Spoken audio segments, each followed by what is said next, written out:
اختار خاتم من الأربعة اللي بالصورة حسب يونغ بيكشف شخصيتك الحقيقية. إذا اخترت الخاتم الأول فأنت شخص تميل إلى البساطة والنقاء، وتميل إلى العلاقات الصادقة والعميقة أكثر من العلاقات العابرة والسطحية.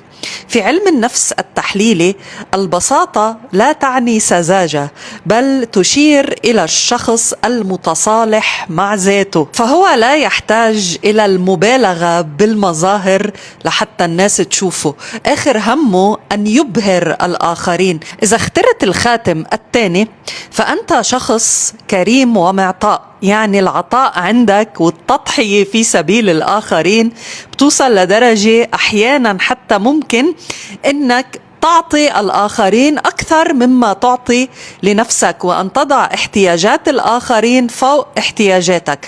أيضا هو شخص عاطفي وبحب الحياة، ولكن مشكلته أحيانا أنه قد يتعرض للاستغلال بسبب عطائه الزايد وطيبته الزايدة، ولكن بالرغم من هيك هو شخص لا يرضى بأنصاف الحلول، يعني إما بحبك للماكسيموم أو برجعك غريب كما كنت، يعني ما عنده حل وسط، يا بحبك يا ما بحبك. هو لا يرضى بأنصاف العلاقات أو أنصاف المشاعر. إذا اخترت الخاتم الثالث فأنت شخص تميل إلى العمق والغموض والقوة الصامتة، فاللون الأسود في علم النفس التحليلي يرمز إلى الحماية والعمق والاستقلال.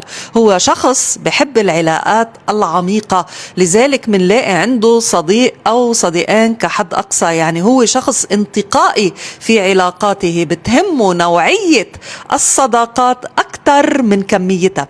هو أيضا شخص ما بيخاف من الاختلاف، عنده شخصية القائد، يعني وجهة نظره ما عنده مشكلة إنه يقولها ويعبر عنها حتى إذا كانت مختلفة عن رأي الأكثرية أو القطيع السائد في المجتمع. إذا اخترت الخاتم الرابع فأنت تمتلك نمط الشخصية الحدسية، عندهم القدرة على تحليل شخصيات الآخرين وكشف نواياهم من خلال لغة جسدهم. هيدي الشخصية أيضا عندها توازن بين العقل والعاطفة، بين أيمتى يحكي وأيمتى يسكت، يعني هي شخصية تتوازن بين الانفعالات وبين المنطق. اكتب لي بالتعليق أي خاتم اخترت، وأنا دايما بقرأ كل تعليقاتكم.